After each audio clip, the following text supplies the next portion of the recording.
जय श्री राधे। पूज्य श्री सद्गुरुदेव भगवान के चरणों में प्रणाम। पूज्य श्री सेठ जय दयाल गोयनका जी कहते हैं, विश्वास ही सार है, बिना विश्वास के भगवान में प्रेम नहीं होता, बिना प्रेम के भगवान मिलते नहीं, और भगवान के मिले बिना संसार से उद्धार होने का और कोई भी उपाय नहीं है। जिस बात से एक दो दिन भी भगवान में कुछ प्रेम होता हो, उसी बात को निरंतर सुनने पढ़ने की चेष्टा करनी चाहिए। जब दिन रात निष्काम प्रेम भाव से जप होने लगे तो फिर मनुष्य किसी प्रकार से भी संसार के लोभ में नहीं फंस सकता, क्योंकि जब भगवान के प्रेम का सच्चा लाभ प्रत्यक्ष दिखने लगता है तब भजन अपने आप ही होने लगता है, फिर विशेष चेष्टा करनी नहीं पड़ती। उस ओर का आनंद नहीं जाना जाए तभी तक भजन करना कठिन हो रहा है। पिछले पाप तो सज्जनों सभी के बहुत ही किए हुए होते हैं, परंतु भगवान के नाम जप के प्रताप से वे सभी पाप भस्म हो जाते हैं, फिर कुछ भय नहीं रहता। भजन होता रहे तो कोई चिंता की बात नहीं।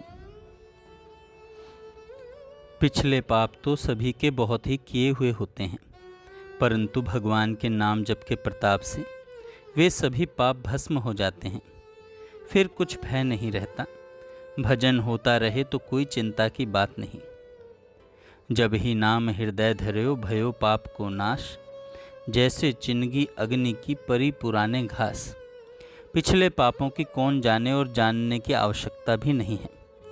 भगवान नाम जप से वे सभी नाश हो जाते हैं, इसलिए बहुत तत्परता से नाम जप भी करना चाहिए। कलयुग में नाम जप के समान और कोई भी उपाय नहीं है, एकमात्र भगवान नाम जप ही सार है। इसलिए जिस उपाय से नाम जप हो, पूरी चेष्टा से उसी में लग जाना चाहिए। रामायण में कहा है, कलयुग केवल नाम अधारा, सुमिर सुमिर भव उतर ही पारा।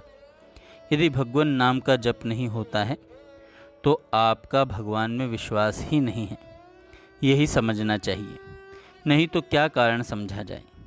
अतः एक बार विश्वास करके भगवान के नाम का जप और ध्यान करना चाहिए, फिर सांसारिक लोभ नहीं रह सकेगा। आप सांसारिक आनंद को आनंद मान रहे हैं, इसी से आप उसमें फंस रहे हैं। आपको विचार करना चाहिए कि संसार में आकर मैंने क्या किया, एक पशु में और मुझ में क्या अंतर है। खाना सोना और विषय भोग तो पशु भी करते हैं, फिर पशु से अधिक आपको क्या आनंद मिला। इस प्रकार विचार कर देखने से मालूम होगा कि हमारा जन्म लेना व्यर्थ ही हुआ। केवल 9-10 महीने माता को बोझ ही ढोना पड़ा। अब भी जाग जाओ, नहीं तो पीछे पछताना पड़ेगा।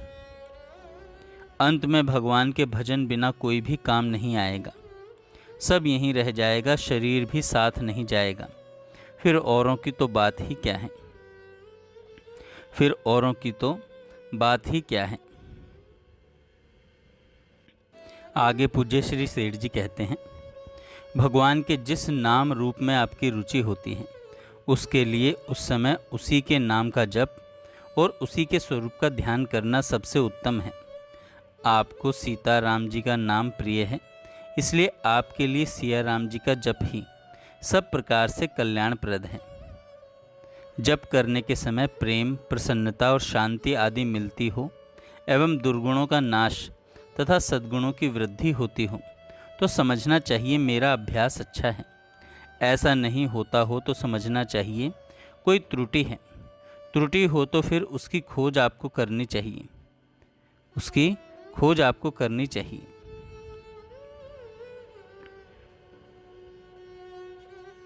अगर साधक के मन में निरंतर भगवान का चिंतन सहित जप हो सके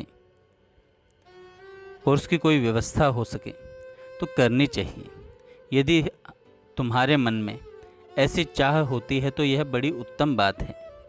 सेठ जी कहते हैं एक साधक को कि अगर तुम्हारे मन में निरंतर भगवान का चिंतन सहित जप हो सके, ऐसी कोई व्यवस्था होनी चाहिए।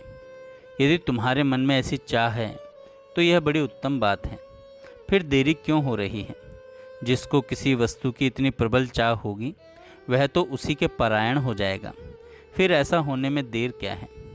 परंतु सज्जनों, अभी पूरी चाह नहीं हुई है। इस चाह के साथ जो सांसारिक वस्तुओं की चाह भी लगी हुई है, वही इसमें बाधक है।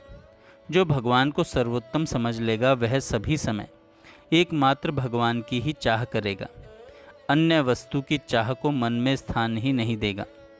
सर्वोत्तम वस्तु के बदले कोई बुरी चीज़ कैसे ले सकता है? भगवान का भजन ध्यान अमूल्य हीरे माणिक्य है और सांसारिक भोग पदार्थ कांच पत्थर।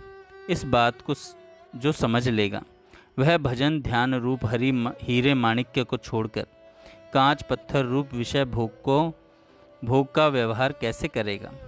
जो ऐसा करेगा वह तो महान मूर्ख ही समझा जाएगा।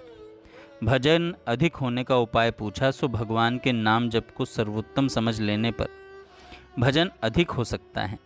भगवान के नाम की महिमा तथा प्रभाव जानने पर भी भजन अधिक हो सकता है, और वह जाना जाता है सत्संग से।